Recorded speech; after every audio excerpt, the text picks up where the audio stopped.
ఖచ్చితంగా చెప్తున్నా, ఇంకో 2 సెకండ్లు, రెండే 2 సెకండ్లు కనుక వాడు అలాగే నన్ను కూర్చోపెట్టి ఉంటే మాత్రం ఖచ్చితంగా నేను లేచి వెళ్ళిపోయేవాడిని. అసలు నేను ఆ ఇడ్లీ కూడా నేను తీసుకునేవాడిని కాదు. అసలు ఏం జరిగిందో తెలుసా? ఫస్ట్ 4 ఇడ్లీ తీసుకున్నానండి. ఇడ్లీ తీసుకున్నా, వడ తీసుకున్నా, ప్రశాంతంగా ఉంది, బాగున్నారు, చాలామంది ఉన్నారు. ఈ హోటల్ ఎక్కడో కాదండి, బైరెడ్డిపల్లిలో వీకోట రోడ్లో ఉంటుందన్నమాట, శ్రీనివాస హోటల్ అని. సో ఈ హోటల్కి నాకు ఎంత ప్రత్యేకమైన అనుబంధం ఉంది అంటే, లాస్ట్ 14 to 15 ఇయర్స్ నేను వీళ్ళ హోటల్లోనే, ఈ హోటల్లోనే తింటున్నానండి. వీళ్ళు ఇంతకుముందు కడక్నాథం రోడ్లో ఉండేదన్నమాట లాస్ట్ 15 ఇయర్స్ ముందు. అప్పుడు కూడా నేను వీళ్ళ హోటల్లోనే తినేవాడిని, ఇదే హోటల్లో. సో అసలు ఏం జరిగిందంటే, చట్నీ సూపర్ ఉంటుందండి. చట్నీకి పేరెత్తి పెట్టే పని లేదనమాట. చట్నీ చాలా బాగుంటుంది. అండ్ అలాగే వడ కానీ, సాంబార్ కానీ చాలా సూపర్గా ఉంటుంది.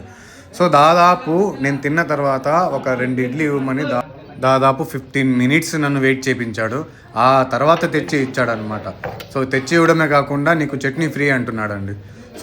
సో చూస్తున్నారు కానీ సబ్స్క్రైబ్ చేసుకోవట్లేదు. ప్లీజ్ సబ్స్క్రైబ్ చేసుకొని బెల్ ఐకాన్ నొక్కండి. Thank you.